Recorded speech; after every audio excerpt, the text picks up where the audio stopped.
نیک بہو کا سبق آموز واقعہ۔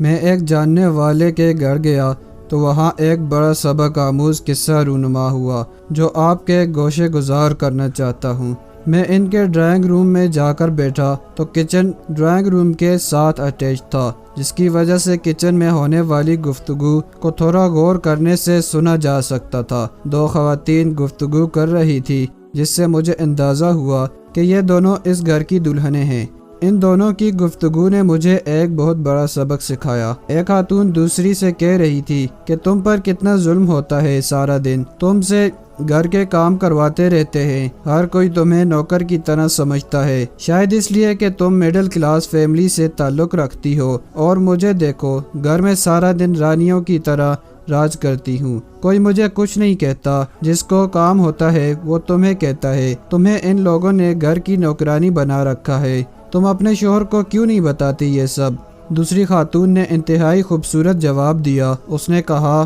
مجھے اس بات پر فخر ہے کہ گھر کے افراد ہر کام کے لیے میرا انتخاب کرتے ہیں، کیونکہ مجھے ان کے کام کرنے سے خوشی محسوس ہوتی ہے، اور جب میں اس گھر کے کاموں کو اپنا سمجھ کر کرتی ہوں تو مجھے تھکن محسوس نہیں ہوتی، اور جب میرا شوہر گھر آتا ہے تو وہ گھر کے ہر فرد سے میرے لیے تعریفی کلمات سنتا ہے تو مجھ سے خوش ہو جاتا ہے، اور میرے شوہر کے چہرے پر آنے والی وہ خوشی میرے دن بھر کی تھکن کو پل بھر میں ختم کر دیتی ہے، اور پھر میں اللہ کا شکر ادا کرتی ہوں کہ میں اپنے شوہر کی نافرمانی اور ناراضگی سے محفوظ ہوں۔ اور باقی رہی مڈل کلاس کی بات، تو اللہ کے نزدیک کلاسز کی کوئی اہمیت نہیں، وہ اپنے بندے کو تقوی کی بنیاد پر رکھتا ہے، اس لیے میں اپنے شوہر کی نافرمان ہو کر اپنے رب کو ناراض نہیں کرنا چاہتی، اس لیے چاہے مجھے کوئی بھی قربانی دینی پڑے۔ اس نیک بخت خاتون کی باتیں سنی تو یقین ہو گیا کہ لازماً اس خاتون کی تربیت کے پیچھے کسی عظیم خاتون کا ہاتھ ہے جس نے اپنی بیٹی کو ایسے اعلیٰ اخلاق سے مزین کیا۔ پیارے دوستو، یہ ایک شارٹ سا قصہ تھا،